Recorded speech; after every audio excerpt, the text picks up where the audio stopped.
Ya, kayak gini. Bagiku, semua orang di sekitar adalah inspirasi. Bertemu para sahabat dan berbagi banyak cerita. Ya, pernah sih melamar pekerjaan, tapi nggak ada hasilnya. Hingga akhirnya, Silakan Mas. Ya, aja Mas. sebagai generasi milenial, aku selalu ingin mencoba sesuatu yang baru. Positive thinking, terus berusaha menjadi yang terbaik, karena kita, generasi milenial, bisa jadi pengusaha. Maxindo, mesinnya pengusaha sukses. ولو أن أهل القرى آمنوا واتقوا لفتحنا عليهم بركات من السماء والأرض. بسم الله الرحمن الرحيم. السلام عليكم ورحمة الله وبركاته. إن الحمد لله نحمده ونستعينه ونستغفره ونعوذ بالله من شرور أنفسنا وسيئات أعمالنا. من يهده الله فلا مضل له ومن يضلل فلا هادي له. أشهد أن لا إله إلا الله وحده لا شريك له وأشهد أن محمدا عبده ورسوله لا نبي بعده. يا أيها الذين آمنوا اتقوا الله حق تقاته ولا تموتن إلا وأنتم مسلمون وبعد. Ma'asyiral muslimin, para pemirsa Niaga TV yang dimuliakan Allah Subhanahu wa taala. Alhamdulillah, puji dan syukur kita panjatkan kehadirat Allah Subhanahu wa taala yang telah memberikan kita begitu banyak kenikmatan. Salawat beriring salam tidak lupa kita sampaikan kepada suri tauladan kita, junjungan kita, baginda Rasulullah Muhammad sallallahu alaihi wasallam. Para pemirsa Niaga TV yang dimuliakan Allah Subhanahu wa taala, di kesempatan pagi yang berbahagia ini, di dalam rubrik Negeriku Bertauhid, kita akan kembali membahas tema kitab, yaitu kitab Aqidatut Tauhid yang ditulis oleh Dr. Saleh bin Fauzan Al-Fauzan hafizahullahu ta'ala. Kita akan memasuki pasal yang kelima yang berjudul Fi Bayani Mafahim Khati'atin Fi Tahdidil Ibadah. Kata beliau, penjelasan tentang pemahaman yang salah di dalam batasan ibadah. Jadi sebagian kaum muslimin salah dalam memahami batasan ibadah. Lalu apa sebenarnya batasan ibadah? Ini yang akan beliau sampaikan. Beliau berkata, hafizahullah, al-ibadat tauqifiyah. Ibadah-ibadah itu memiliki sifat tauqifiyah. Apa itu tauqifiyah? Bimakna, dalam artian kata beliau, annahu la yushra syai'un minha illa bidalilin minal kitabi was sunnah. Adapun yang dimaksud dengan ibadah itu adalah tauqifiyah, sesungguhnya tidak disyariatkan sesuatu dari syariat kecuali berdasarkan dalil Al-Quran dan As-Sunnah. Ini ya. Jadi ibadah itu adalah tauqifiyah. Apa yang dimaksud dengan tauqifiyah? La yushra syai'um minha illa bidalilin minal kitabi was sunnah. Tidak disyariatkan sesuatu dari syariat itu kecuali berdasarkan dalil Al-Quran dan As-Sunnah. Wa ma lam yushra yu'tabaru bid'atun mardudah. Dan apa-apa yang tidak disyariatkan di dalam Al-Quran dan As-Sunnah artinya tidak diperintahkan oleh Allah dan Rasulnya, maka ini dianggap sebagai perkara bid'ah yang tertolak. Ya, dianggap sebagai bid'ah yang tertolak. Kama qala Nabi sallallahu alaihi wasallam, sebagaimana hal ini disabdakan oleh Nabi sallallahu alaihi wasallam, man amila amalan laisa alaihi amruna fahuwa rad. Barang siapa yang melakukan satu amalan yang tidak kami perintahkan, maka amalan tersebut tertolak. Ay mardudun alaihi amaluh. Maksudnya amal itu tidak diterima oleh Allah Subhanahu wa taala.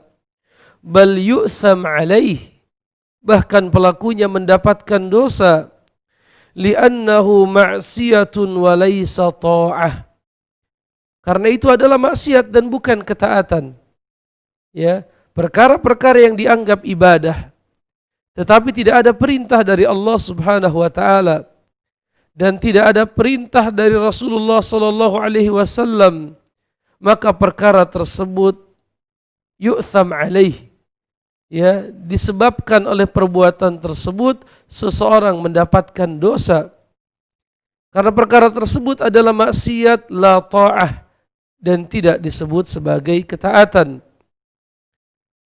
Thumma, kemudian kata beliau, innal manhaja as-salim, sesungguhnya metode yang benar, fi ada'il ibadatil masyru'ah, di dalam mengerjakan ibadah-ibadah yang disyariatkan, adalah al-i'tidal, yaitu bersikap i'tidal.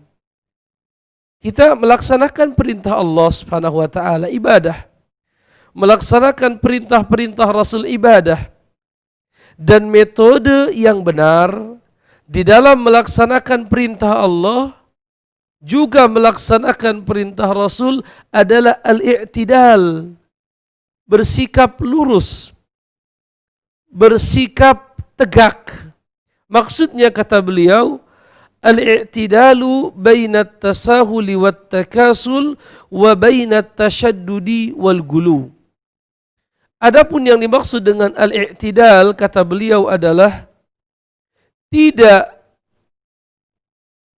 memudahkan satu ibadah dan bermalas-malasan mengerjakannya, ya, tidak menganggap sepele satu ibadah dan bermalas-malasan mengerjakannya.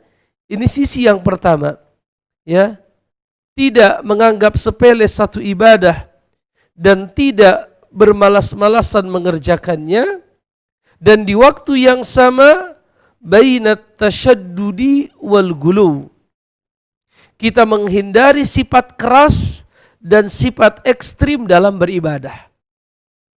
Jadi sikap menyepelekan dan bermalas-malasan tercela. Begitupun sikap keras dan ekstrim dalam beribadah ini pun tercela. Jadi kita harus i'tidal, tegak di antara dua kutub yang tercela.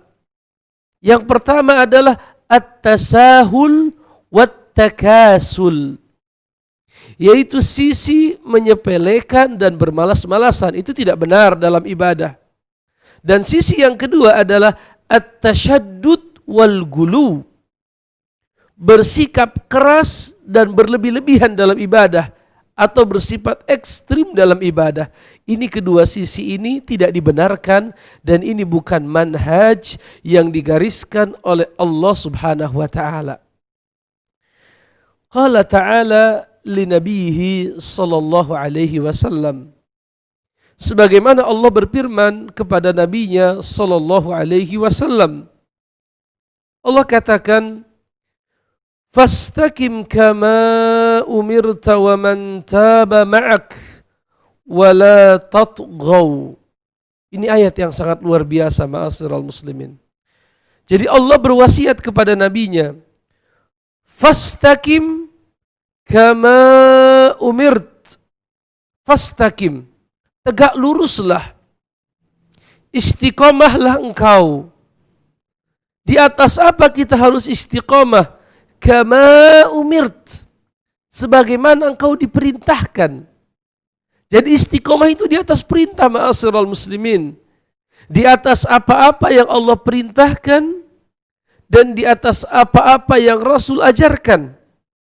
Fastaqim kama umirt. Tegak luruslah engkau. I'tidallah engkau. Istiqomahlah engkau. Kama umirt. Sebagaimana engkau diperintah. Ya. Jadi kita istiqomah di atas apa? Di atas perintah. Garis bawahi kalimat perintah, di atas perintah. Bukan di atas hawa nafsu.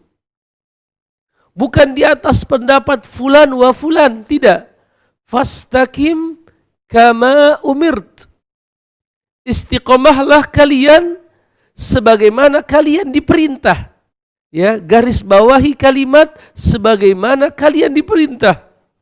Wa man taba ma'ak, dan siapapun yang bertaubat bersamamu, wala tatghaw, dan di dalam beristiqamah di atas perintah ini, la tatghaw, jangan kalian melampaui batas. Artinya pertengahan, ya, antara at-tasahul wat takasul wa baina at-tashaddud wal gulu. Kita pertengahan antara sikap menyepelekan ibadah dan bermalas-malasan dan sikap keras dalam ibadah dan sikap ekstrim. Kita berada di tengah. Ya. Kemudian beliau berkata, "Fahadhil ayatul karimatu fiha rasmun li khuttatil manhajis salim." Di dalam ayat yang mulia ini terdapat rasmun, terdapat garis lihuttatil manhajis salim yang menggambarkan ya gambaran tentang metode yang benar fi fi'lil ibadat, di dalam melaksanakan ibadah. Jadi ayat ini menjadi apa? Menjadi rasmun, menjadi satu garis, menjadi satu aturan yang menggariskan untuk kita bagaimana seharusnya kita beribadah. Jadi bagaimana seharusnya kita beribadah adalah pertama istiqomah di atas perintah. Itu satu. Istiqomah di atas perintah. Yang kedua, wala tatghaw. Dan janganlah kalian melampaui batas. Kemudian beliau berkata, وَذَلِكَ بِاسْتِقَامَةِ فِي فِعْلِهَا عَلَى الطَّرِيقِ الْمُعْتَدِلِ, yaitu kita istiqamah di dalam melaksanakannya di atas jalan yang pertengahan, tidak menyepelekan dan tidak berlebih-lebihan. Alladzi laisa fihi ifratun wala tafrid hasba syara', yaitu sesuai dengan perintah. Ya, jadi tidak menyepelekan, tidak berlebih-lebihan. Kapan kita keluar dari sifat menyepelekan dan berlebih-lebihan? Ikuti syariat, kata beliau. Thumma akkada dzalika biqaulihi wala tatghaw. Kemudian hal ini ditegaskan dengan firman Allah, wala tatghaw. At-tatghaw, kalimat tatghaw kata beliau artinya at-tughyan, yaitu mujawazatul haddi bitasyaddudi wat tanattu'. Yang dimaksud dengan janganlah kalian tatghaw, janganlah kalian bersifat ekstrim dan berlebih-lebihan dalam ibadah. Walamma alima sallallahu alaihi wasallam, oleh karenanya tatkala Nabi sallallahu alaihi wasallam mengetahui ada 3 orang di antara sahabatnya ya yang mereka menganggap sedikit amalannya, maka mereka berkata, ana asumu wala uftir, aku senantiasa akan berpuasa dan tidak berbuka, puasa terus menerus. Yang lain berkata, ana usalli wala arqud, saya akan terus menerus salat dan tidak akan tidur. Dan yang ketiga berkata, ana la atazawwajun nisa, adapun aku tidak akan menikahi perempuan. Maka ketika mendengarkan hal ini, Nabi sallallahu alaihi wasallam bersabda, amma ana, Adapun saya, ana fa'asumu wa uftir. Saya berpuasa dan juga berbuka. Wa atazawwajun nisa, dan saya menikah dengan wanita. Faman ragiba an sunnati falaysa minni. Siapa yang membenci sunnahku maka itu bukan golonganku. Masya Allah. Ya. Jadi Nabi tidak suka sifat ekstrim. Ada yang mengatakan saya akan puasa terus menerus puasa. Tidak benar. Saya akan sholat terus menerus sholat. Tidak benar. Saya tidak akan pernah menikahi wanita untuk konsentrasi beribadah. Tidak benar. Apa kata Nabi? Saya puasa dan saya berbuka. Saya sholat dan saya tidur. Dan saya menikah dengan wanita. Man ragiba an sunnati falaysa minni. Ya, siapa yang membenci sunnahku, maka dia bukan termasuk golonganku, bukan termasuk ke dalam umatku, kata Nabi sallallahu alaihi wasallam. Kemudian Dr. Saleh bin Fauzan Al-Fauzan hafizahullahu taala berkata, "Wa hunaka al-an fi'atan minan nasi ala tarafai naqidin fi amril ibadah." Dan hari ini, kata beliau, kita mendapatkan dua kelompok di antara manusia yang saling bertentangan di dalam memahami ibadah. Hari ini, kata beliau, kita melihat dua kelompok manusia yang saling bertentangan di dalam memahami ibadah. Al-fi'atul ula, kelompok yang pertama, qassarat fihim mafhumal ibadati wa tasahalat fi adaiha hatta atalat kathiran min anwa'iha. Kelompok yang pertama adalah kelompok yang mempersempit, memperkecil makna ibadah. Dan mereka menyepelekan perkara ibadah. Sehingga mereka atalat, menonaktifkan, menghilangkan fungsi dari sekian banyak ibadah. Jadi mereka menjadikan ibadah-ibadah itu tidak berfungsi. Kenapa? Wa qassaratha ala a'malil mahdudah. Karena mereka membatasi ibadah di dalam amal-amal yang sempit. Wa sya'air qalilah tuaddi fil masjid faqat. Dan mereka membatasi ibadah itu hanyalah syiar-syiar, ritual-ritual yang sedikit yang dilakukan di masjid. Jadi mereka menganggap ibadah itu perkara yang sifatnya privasi, perkara yang sifatnya pribadi yang hanya dikerjakan di masjid. Adapun Anda di luar masjid, jangan bawa-bawa ibadah. Anda sudah sampai di kantor, sudah sampai di pasar, Anda menjadi seorang pemimpin di dalam satu pemerintahan, Anda menjadi pemimpin perusahaan, Anda berada di keluarga Anda, jangan bawa-bawa agama, jangan bawa-bawa ibadah. Ini yang hari ini kita sebut dengan orang-orang sekuler. Ya, orang-orang sekuler. Ya, sekularisme. Ini berbahaya. Ya, karena kita dituntut dalam agama ini untuk menjadi Islam seutuhnya. Tidak bisa setengahnya Islam, setengahnya kafir misalnya, tidak bisa. Setengahnya Islam, setengahnya ateis, tidak bisa. Udkhulu fi silmi kafah. Masuklah ke dalam agama Islam secara totalitas, secara keseluruhan. Tidak bisa kita membatasi Islam itu hanya di masjid saja. Tidak bisa kita membatasi ibadah itu hanya di masjid saja. Hanya terkait dengan ritual saja. Ini kata beliau, ya. Ini kelompok yang pertama. Wala majala lil ibadati fil bait, dan mereka berpendapat, ya, tidak ada ruang lingkup ibadah di dalam rumah. Tidak juga di kantor, tidak juga di pasar, tidak juga di jalan, tidak juga di dalam muamalah, tidak juga di dalam politik, ya, tidak juga di dalam menyelesaikan persengketaan, dan di dalam perkara-perkara lain dari urusan kehidupan manusia. Jadi mereka adalah kelompok yang membatasi ibadah itu hanya di masjid. Ini sekuler, sesat. Ya, bertentangan dengan ajaran Islam. Sekularisme. Ya, sudah dipatwakan haram oleh MUI, Majelis Ulama Indonesia Pusat, sekularisme. Yang membatasi makna ibadah sebagai ritual yang dikerjakan di masjid. Ini berbahaya. Ini berbahaya. Ya, kita sebagai orang Islam menyadari dan yakin bahwa ajaran Islam adalah sempurna, memiliki sifat sempurna, ya, syumuliyah, mencakup segala urusan kehidupan kita.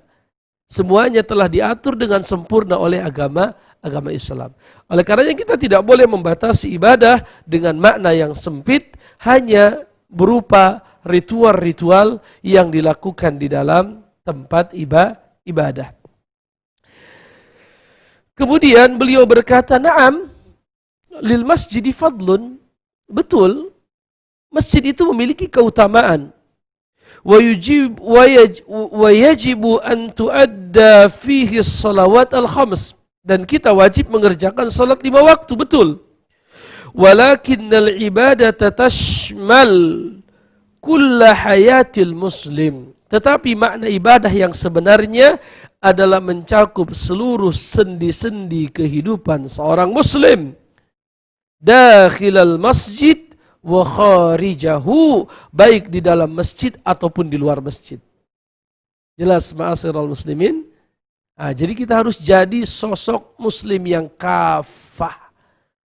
Ya, kalau kita di masjid beribadah kepada Allah, melaksanakan perintah Allah, maka begitupun di kantor kita beribadah kepada Allah, melaksanakan perintah Allah. Tidak boleh korupsi, harus bersifat amanah, berkata jujur, ya, lalu tidak bermaksiat kepada Allah, meninggalkan perkara yang haram seperti riba, seperti kezaliman dan perkara-perkara yang lain. Begitupun kita diberikan amanah untuk menjadi pemimpin di satu lembaga pemerintahan. Kita harus menjadi hamba Allah Subhanahu wa taala. Ya. Menjadi duta-duta agama Allah Subhanahu wa taala. Ya, yang memberikan kabar gembira tentang kesempurnaan agama Allah. Keindahan syariat Allah Subhanahu wa taala. Kemudian kelompok yang kedua, jadi kelompok yang pertama membatasi makna ibadah kepada makna ritual di masjid. Titik. Ini kelompok yang sesat. Kelompok yang kedua, kata beliau, wal fi'atu tsaniyah tashaddadat fi tatbiqil ibadati ila haddit tatarruf. Mereka keras di dalam memahami penerapan ibadah, sehingga mereka sampai kepada taraf ekstrim. Farafa'at mustahabbati ila martabatil wajibat. Maka mereka menjadikan perkara-perkara yang sifatnya sunnah, perkara-perkara yang sifatnya mustahab, seolah-olah itu adalah perkara yang wajib.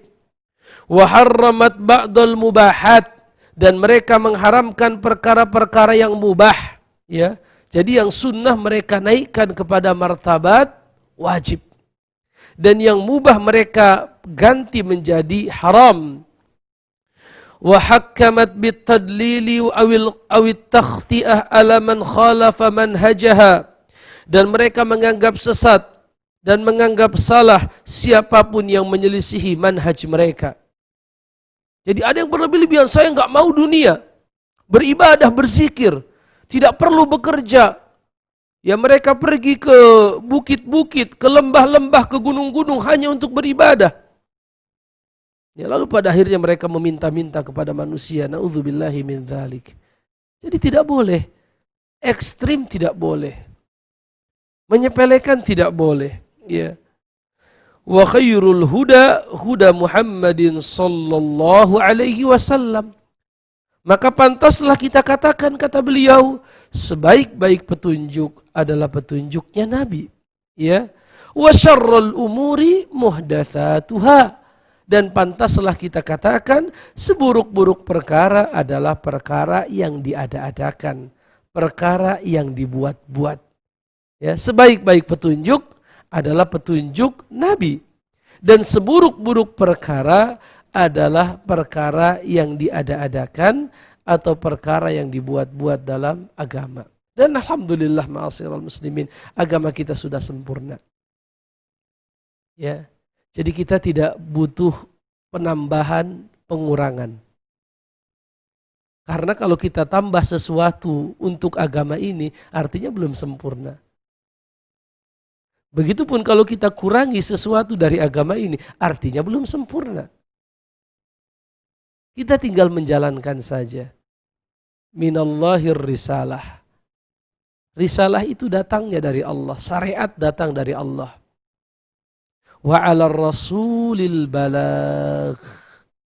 Tugasnya Rasul itu menyampaikan. Wa 'alaina at-taslim. Adapun tugas kita taslim, tunduk. Laqad taraktukum ala mahajjatil bayda. Aku telah tinggalkan kalian wahai umatku, kata Nabi, di atas jalan yang putih, jalan yang jelas, ya, lailuha kanahariha, yang malamnya seperti siangnya. Masya Allah. Dalam hadis Rasulullah bersabda, ma bakiya syai'un yuqarribukum ilal jannah wa yuba'idukum anin nar illa waqad buyyinalah. Tidak lagi tersisa perkara yang bisa mengantarkan kalian ke surga dan menjauhkan kalian dari neraka, kecuali semuanya telah dijelaskan oleh Rasulullah alaihi salatu wassalam. Tinggal kita mau tidak melaksanakannya. Ya. Tinggal kita mau tidak tunduk melaksanakan semua perintah Allah Subhanahu wa taala. Innal halala bayyinun wa innal harama bayyinun.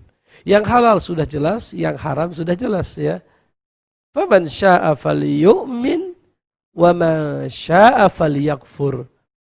Yang ingin beriman silahkan beriman, ini jalan keimanan sudah jelas. Yang mau kufur silahkan kufur, ini kekufuran sudah jelas. Keimanan jalannya, ujungnya kita tahu di mana, dan kekufuran kita pun tahu ujungnya di mana. La ikraha fid din.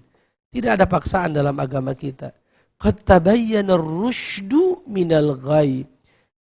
Karena sudah nampak, sudah jelas di hadapan kita mana jalan petunjuk dan mana jalan kesesatan. Ya, ini yang harus kita pahami bersama, ma'asyiral muslimin. Mudah-mudahan Allah berikan kita istiqamah untuk menjalankan semua perintah Allah dan Rasulnya, dan mudah-mudahan kita istiqamah dalam mengikuti Rasulullah sallallahu alaihi wasallam. Karena tidak ada teladan yang paling baik kecuali beliau. Laqad kana lakum fi Rasulillahi uswatun hasanah. Sungguh telah ada bagi kalian pada diri Rasulullah sallallahu alaihi wasallam uswatun hasanah, yaitu suri tauladan yang baik. Allah alam bisawab. Jangan kemana-mana, ma'asyiral muslimin, karena kita kembali setelah beberapa selingan berikut ini.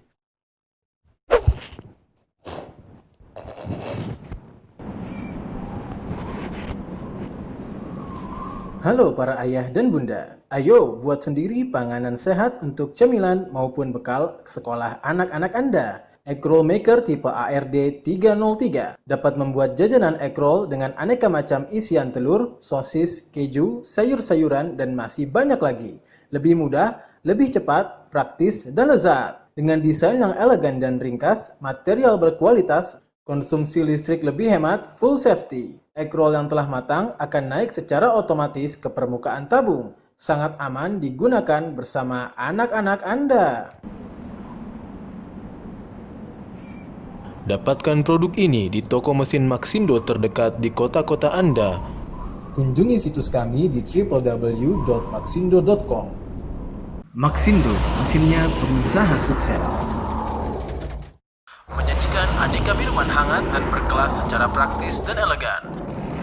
Electric Kettle BT119 Arditech dengan desain yang elegan dan berkelas, Anda bisa menyajikan aneka macam minuman dalam kondisi yang panas dan siap dinikmati. Praktis dan portable untuk kebutuhan traveling backpacker, mudik maupun digunakan di hotel dan restoran. Terbuat dari material stainless steel berkualitas, kapasitas tabung 1,8 liter, pemanas portable bertenaga listrik yang hemat energi, fleksibel dapat diputar 360 derajat, dilengkapi gagang pengaman dari bahan isolator berkualitas anti gores, automatic power switch yang akan mati secara otomatis ketika air mendidih, dilengkapi dengan illuminated power indicator serta boil dry protection. Dapatkan produk ini di toko mesin Maxindo terdekat di kota-kota Anda. Kunjungi situs kami di www.maxindo.com.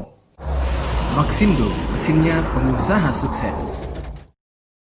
Ayo ambil peluang bisnis dari jajanan populer aneka waffle bersama Maxindo. Top quality brand dalam bidang mesin snack waffle dengan bentuk yang unik dan edible. Mesin heart shape waffle tipe MKS HSW 01 Maxindo. Anda dapat membuat jajanan waffle unik berbentuk hati yang pastinya disukai oleh banyak kalangan.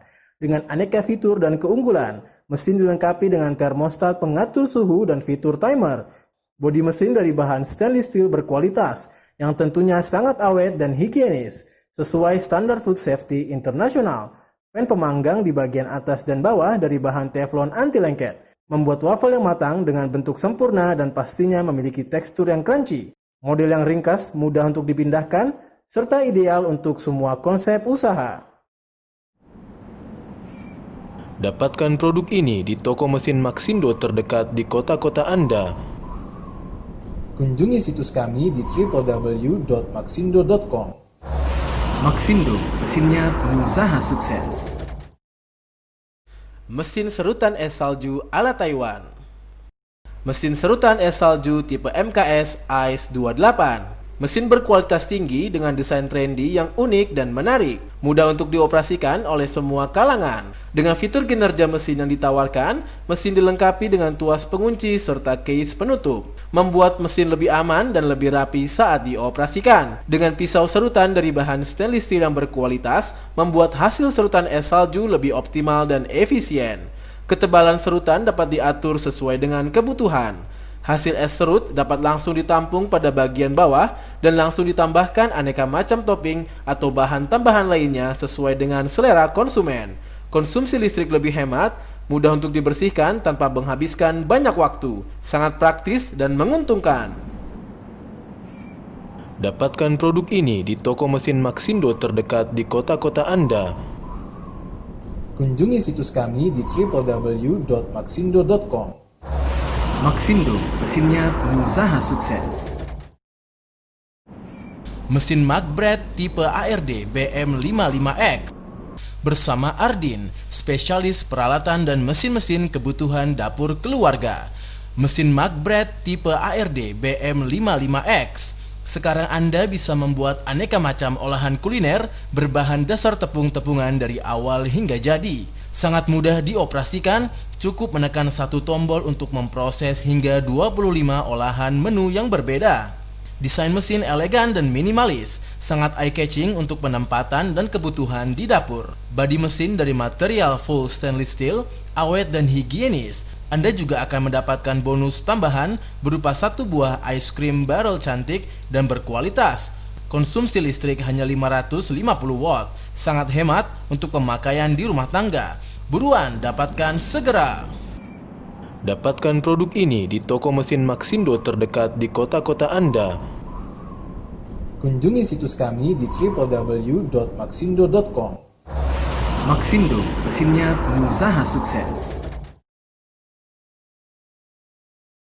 ولو أن أهل القرى آمنوا واتقوا لفتحنا عليهم بركات من السماء والأرض. Bismillahirrahmanirrahim. Alhamdulillah wassalatu wassalamu ala Rasulillah Sayyidina Muhammadin wa ala alihi wa ashabihi wa mawalah. Asyhadu an la ilaha illallah wahdahu la syarika lah wa asyhadu anna Muhammadan abduhu wa rasuluhu la nabiyya ba'dah, amma ba'd. Ma'asyiral muslimin rahimani wa rahimakumullah. Di kesempatan yang pertama sudah kita baca pasal yang kelima dari kitab Aqidatut Tauhid yang ditulis oleh Dr. Saleh Ibnul Fauzan Al-Fauzan hafizahullahu ta'ala, yaitu terkait dengan penjelasan tentang pemahaman yang salah di dalam batasan atau ruang lingkup ibadah. Kita sudah jelaskan bahwa ruang lingkup ibadah adalah sesuatu yang luas. Tidak hanya terkait dengan masjid, terkait dengan salat, tetapi kita menjalankan syariat Allah Subhanahu wa taala di dalam masjid, di dalam rumah, ketika kita di pasar, di kantor, di sekolah dan lain sebagainya.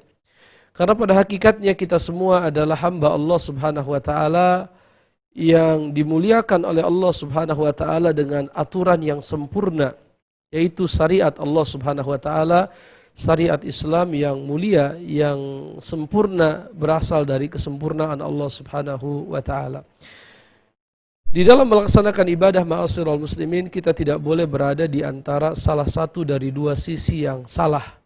Yang pertama adalah sisi menganggap remeh dan menyepelekan ibadah, dan sisi yang kedua adalah sisi keras dan berlebih-lebihan dalam ibadah. Tapi kita i'tidal alias pertengahan, yaitu kita melaksanakan sesuai tuntunan Nabi sallallahu alaihi wasallam.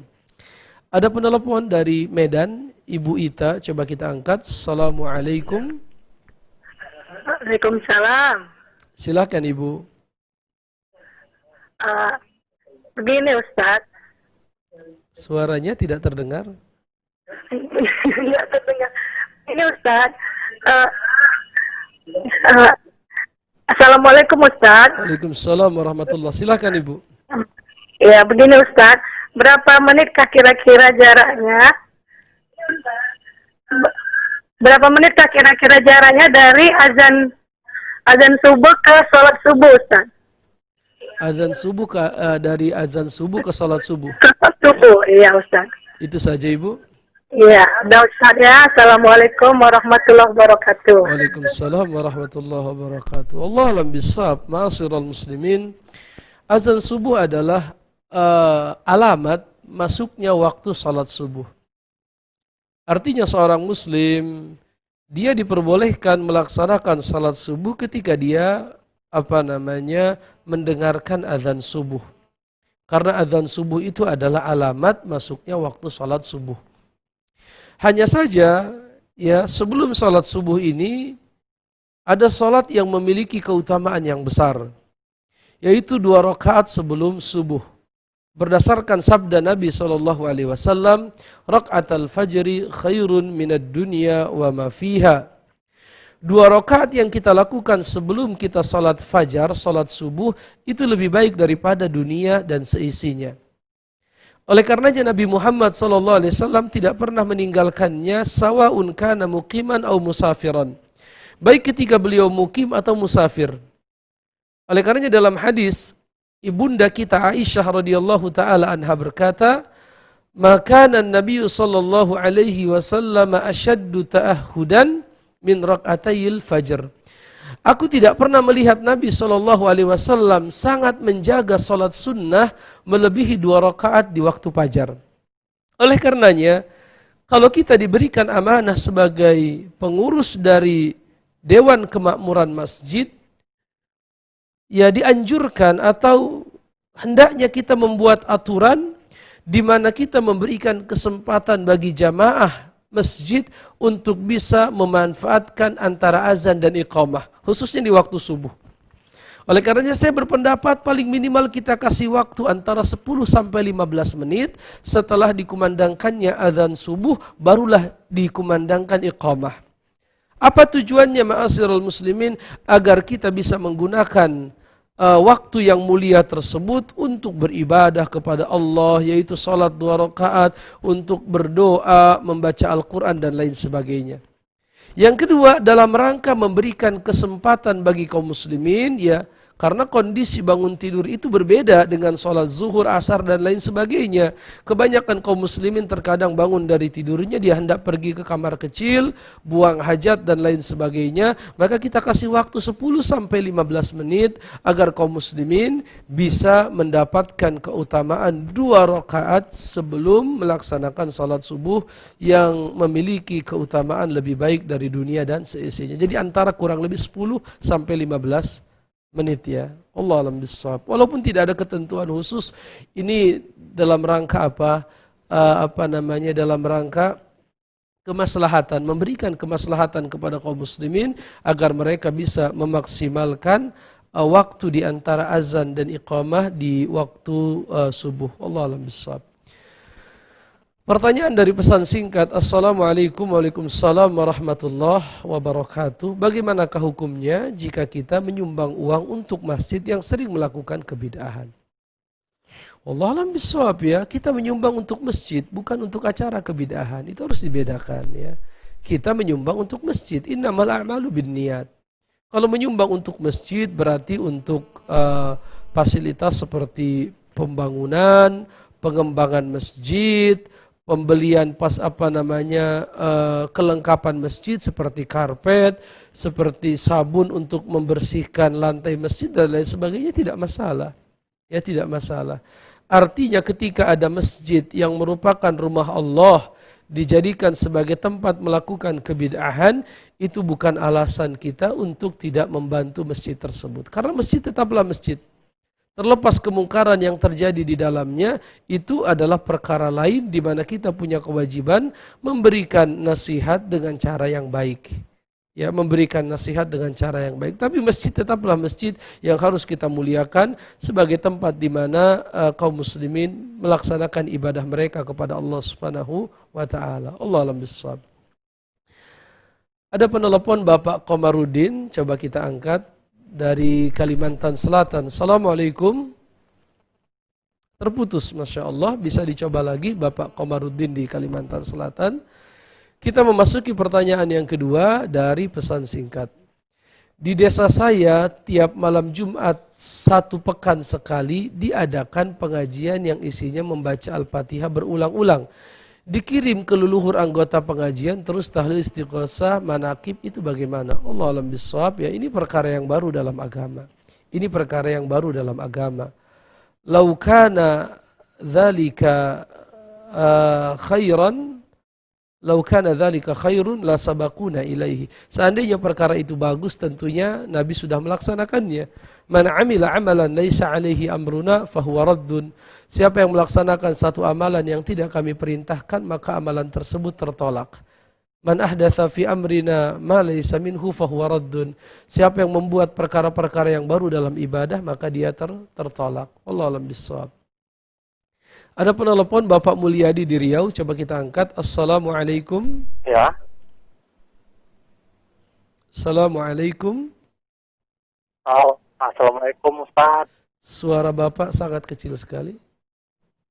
Assalamualaikum Ustaz. Waalaikumsalam warahmatullahi. Silakan Pak. Ya, ini saya doakan Ustaz sehat-sehat selalu. Mohon maaf Bapak, suara Bapak tidak terdengar. Kecil Ustaz ya? Suara Bapak kecil, terdengar tapi sangat kecil. Oh iya ya. Silakan. Nah ini udah. Baik, bagus. Silakan Pak. Begini Pak, ini ada sedikit pertanyaan ini dari saya ini Pak. Begini, tadi desa kami ada sebuah masjid dekat rumah saya. Halo? Iya Pak, lanjutkan, dipercepat Pak. Iya, ini imamnya itu kalau membaca surah itu selalu ada tambahan hurufnya gitu, Tad. Membaca apa Pak? Membaca surah di dalam Al-Qur'an dalam sholat. Ya, selain Fatihah.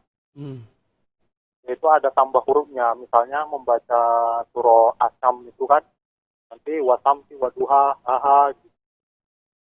Tambah dia satu huruf. Baik, Baru Pak. baca surah Al-Wadiyah nanti pas ayat apalah yang zuruna ilal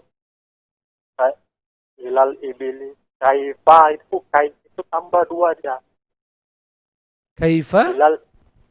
Ilal ibili kaifa kulikat itu. Iya betul. Ditambahkan apa? Ya itu kainya itu jadi 2 dia.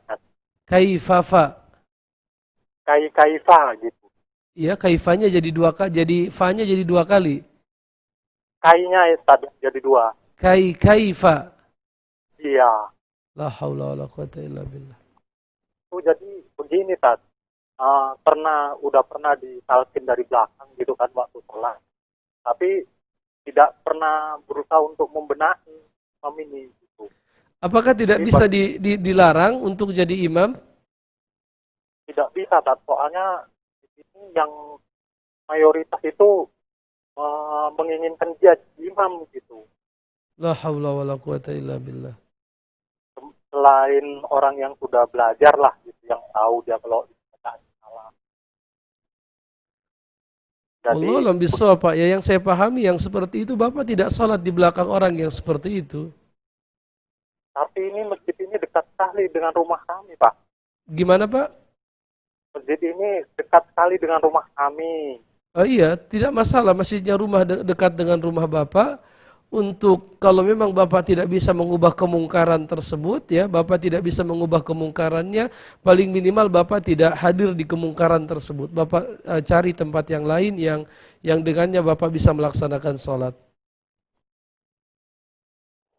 Karena ini sudah menambahkan kalimat dalam Al-Quran, ini berbahaya sekali. Ya, ini berbahaya. Artinya bisa sampai kepada derajat dia mengubah-ubah ayat Allah Subhanahu wa taala, ya, menambahkan kata, dan ini kesalahan yang fatal. Apalagi dia menyadari bahwa itu adalah kesalahan lalu dia ulang-ulang terus-menerus. Entah dasarnya apa. Ini berbahaya sekali, Pak. Tidak boleh menambahkan dan mengurangi sesuatu yang sudah tetap dari Al-Quran yang diriwayatkan secara mutawatir dari Nabi SAW. Maka Bapak punya kewajiban amar ma'ruf nahi mungkar, menasehatinya, ya, atau misalnya Bapak menghubungi tokoh-tokoh masyarakat, para ulama, menanyakan perihal kondisi orang tersebut. Karena ini bisa, nauzubillah, bisa dianggap sesat, menyimpang dari agama Allah ketika dia berani menambahkan sesuatu yang bukan bagian dari Al-Quran. Allah alam bisawab. Baik. Kita kembali ke pertanyaan dari pesan singkat. Dan tentunya kesalahan dalam membaca Al-Quran ada yang dimaafkan, ada yang tidak dimaafkan, ya. Yang kesalahan yang tidak dimaafkan adalah yang bisa merusak makna, mengacaukan makna, atau mengurangi atau menambahkan. Misalnya diganti siratal ladzina an'amta jadi an'amtu. Harusnya kan siratal ladzina an'amta alaihim, yaitu jalan yang telah engkau berikan nikmat kepada mereka. Kalau diganti an'amtu, jadi kembalinya bukan kepada Allah, tapi yang membaca jalan yang telah aku, atau an'amti misalnya jadi perempuan. Itu tidak boleh dalam Islam. Itu pelanggaran, disebut lahnul jali, yaitu lahan yang jelas, yang itu tidak boleh, ya, menjadikan rusak salat seseorang. Wallahu a'lam bishawab. Kita kembali ke pertanyaan singkat. Pertanyaan yang ketiga. Assalamualaikum warahmatullahi wabarakatuh. Waalaikumsalam warahmatullahi wabarakatuh. Bolehkah berjualan lewat online seperti yang ada gambar binatang ataupun boneka? Baik. Wallahu a'lam bishawab, secara umum jualan online tidak masalah. Dan boneka untuk anak-anak dijelaskan oleh para ulama tidak masalah, ya. Boneka, ya, berjualan boneka untuk anak-anak. Dahulu Aisyah disebutkan memiliki, Rasulullah melihat di rumahnya Aisyah ada mainan kuda yang bersayap. Lalu Rasulullah SAW bertanya kepada Aisyah tentang hewan apa itu. Lalu Aisyah berkata itu kuda, dan Rasul tidak mengingkari apa yang dilakukan oleh Aisyah radhiyallahu taala anha. Ya, Allah alam bisawab. Dan jualan online tidak masalah selama di dalamnya tidak ada unsur riba, tidak ada unsur goror, tidak ada unsur kezaliman, ya, dan lain sebagainya. Allah alam bisawab. Pertanyaan yang keempat. Assalamualaikum warahmatullahi wabarakatuh. Waalaikumsalam. Ada penelpon. Coba kita angkat. Assalamualaikum. Kadang yang Al-Fatihah itu kan seharusnya yang Maliki Yaumiddin itu kan. Dirubahnya menjadi Maliki Yaumiddin. Dibuat di rumahnya. Maliki Yaumiddin. Tambahannya berarti setelah ya ada ha. Iya, ada ha, Pak. Seharusnya kan yau, wa kan itu digantinya ha. Maliki yau dimasukkan ke Maliki Yaumiddin. Iya, Maliki Yaumiddin. Maliki yahu, Maliki. Ini lahnul jali. Ini kesalahan yang fatal. Ini bisa merusak ibadah.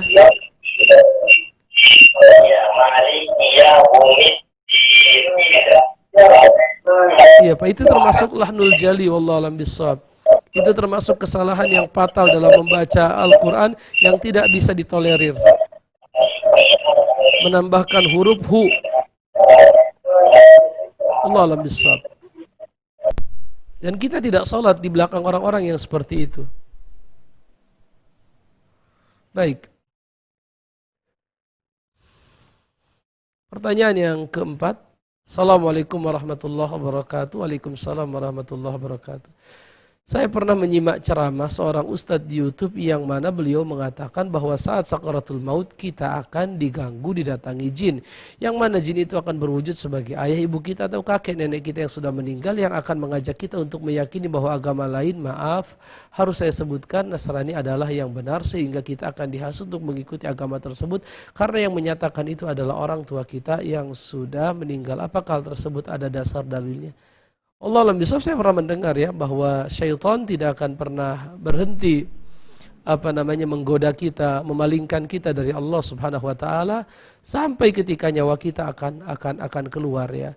Oleh karenanya dianjurkan untuk terus kita mentalkin, mengingatkan mereka, membimbing mereka dengan kalimat la ilaha illallah. Artinya terlepas dari apakah serinci itu dijelaskan dalam hadis, saya tidak tahu, wallahu alam bissawab. Tetapi syaitan tidak akan pernah ridho kepada manusia sampai mereka mengikuti jalan syaitan ya. Di dalam Al-Quran Allah Subhanahu Wa Taala mengabadikan sumpah syaitan atas manusia. Fabi izzatika la ughwiyannahum ajma'in, demi kemuliaanmu ya Allah aku akan sesatkan mereka semua.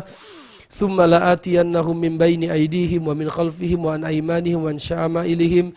Aku akan datangi mereka dari depan, dari belakang, dari kanan dan dari kiri, dan kau tidak akan mendapatkan kebanyakan mereka bersyukur kepada Allah Subhanahu wa taala. Artinya selama kita masih bernapas, sebelum kita meninggalkan dunia ini, setan tidak akan pernah putus asa untuk menjauhkan kita dari Allah. Kalau maknanya seperti itu secara umum betul.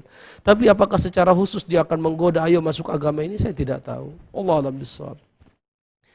Ada hamba Allah di Padang, coba kita angkat. Assalamualaikum. Kalau makanya seperti itu secara umum betul. Apakah secara khusus dia akan menggoda ayo masuk agama ini? Sudah dikecilkan cara tipinya. Ada hamba Allah di Padang, coba kita angkat. Assalamualaikum. Waalaikumsalam. Kalau makanya secara umum betul.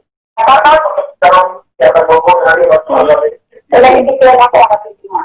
Baik. Ada hamba Allah di Padang, coba kita angkat. Assalamualaikum. Waalaikumsalam. Kalau makanya secara umum betul.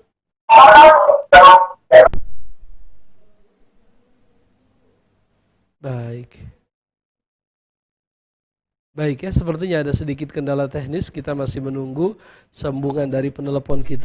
Ibu. Baik, ya. Silakan. Assalamualaikum. Assalamualaikum warahmatullahi, silakan Ibu. Gini Pak, saya mau bertanya. Rumah saya tuh jauh dari musola, tapi azannya kedengaran. Saya tahu saya kalau kedengaran azan, saya mau mendirikan sholat langsung. Sah tuh bagaimana Pak? Jadi ketika Ibu mendengarkan azan, Ibu ingin langsung mendirikan sholat. Saya tahu saya kalau kedengaran azan, saya mau mendirikan sholat langsung. Sah tuh bagaimana Pak? Baik, Allah alam bisawab. Tadi sudah kita sampaikan bahwasanya azan itu adalah alamat masuknya waktu sholat. Ya, seorang muslim ketika dia hendak sholat, dia mendengar kumandang azan, lalu dia langsung sholat, sholatnya sah. Karena artinya dia sudah melaksanakan sholat ketika waktu sudah masuk. Tetapi ada beberapa sholat yang sayang kalau kita tidak mengerjakan sholat sunnah sebelumnya. Misalnya adalah sholat zuhur dan sholat subuh. Di mana sholat zuhur terdapat dalam riwayat 2 rakaat, dalam riwayat 4 rakaat yang hendaknya kita laksanakan. Begitupun dalam sholat subuh, riwayatnya sahih tadi sudah kita baca, sebelum sholat subuh kita kerjakan 2 rakaat. Ini sayang kalau kita tidak kerjakan. Tapi kalau seandainya kita memiliki keperluan, memiliki urusan, memiliki kesibukan, sehingga kita tidak sempat melaksanakan qobliyah dan kita ingin bersegera melaksanakan yang wajib, sesungguhnya azan adalah alamat masuknya waktu salat. Azan adalah alamat masuknya waktu salat, maka diperbolehkan bagi ibu untuk bersegera melaksanakan salat ya, dan tidak melaksanakan salat yang sunnah. Tetapi kalau kita memiliki waktu yang luang, tentunya adalah kerugian besar kalau kita tidak menjaga salat-salat rawatib, qobliyah dan ba'diyah. Yang di antara keutamaannya kata Rasulullah ada 12 rakaat yang kalau kita jaga sehari semalam, Allah akan bangunkan untuk kita rumah di surga Allah Subhanahu wa taala. Allah alam bissawab. Pertanyaan yang kelima, Assalamualaikum. Waalaikumsalam warahmatullahi. Bagaimana cara mengobati orang yang terkena penyakit waswas yang sudah mengganggu dalam bacaan salatnya? Allah alam bissawab, ya dia berta'awudz. Ya dia berta'awudz, memohon perlindungan kepada Allah Subhanahu wa taala. Dan dia harus menyadari bahwa mengikuti waswas adalah mengikuti langkah-langkah syaitan. Allah berfirman dalam Al-Quran, وَلَا تَتَّبِعُوا خُطُوَاتِ الشَّيْطَانِ. Janganlah dia mengikuti langkah-langkah setan. Ya. Jadi seorang muslim hendaknya dia meninggalkan waswas dan tidak mempedulikannya. Jadi ketika kita mulai merasakan waswas di hati kita, kita tidak mempedulikannya. Kita anggap itu seolah-olah tidak ada. Jadi kalau ada bisikan di hati kita, kamu belum wudu, kita katakan biarkan saja. Ya kita tidak anggap ada. Walaupun ini berat, iya berat, tapi harus kita biasakan. Kita anggap tidak ada. Ya kita anggap tidak ada. Kita berta'awudz dan kita yakin bahwa itu berasal dari syaitan. Ya, Qul a'udzu birabbin nas, malikin nas, ilahin nas, min syarril waswasil khannas. Ya, dan hendaknya kita memperbanyak membaca Al-Qur'an ya, khususnya membaca surah Al-Baqarah ya. Begitupun kita membaca zikir pagi dan petang. A'udzu bikalimatillahi tammati min syarri ma khalaq.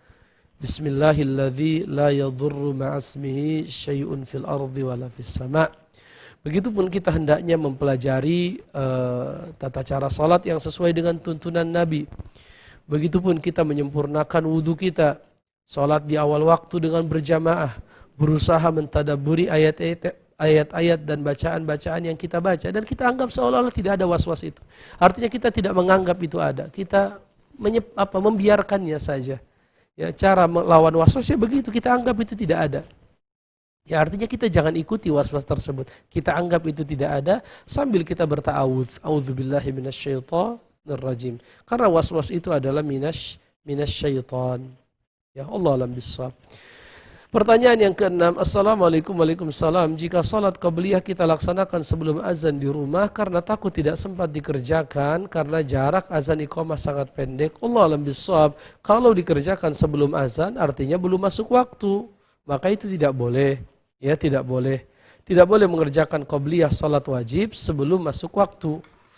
Tetapi ketika misalnya kita mendengarkan azan, kita bersegera melaksanakan qabliyah sehingga setelah qabliyah kita langsung berangkat ke masjid, tidak masalah. Ya tidak masalah. Tapi kalau belum azan kita mengerjakan qabliyah itu dilarang karena belum masuk waktu. Allah alam bissawab. Pertanyaan yang ketujuh, Assalamualaikum. Waalaikumsalam warahmatullah. Ketika kita membaca doa setelah wudu, apa bisa kita berpindah tempat dari wudu baru kita membaca doa setelah wudu? Maksudnya bagaimana ini? Saya tidak paham pertanyaannya, kita ulang. Ketika kita membaca doa setelah wudu, ya jelas. Apa bisa kita berpindah tempat dari wudu baru kita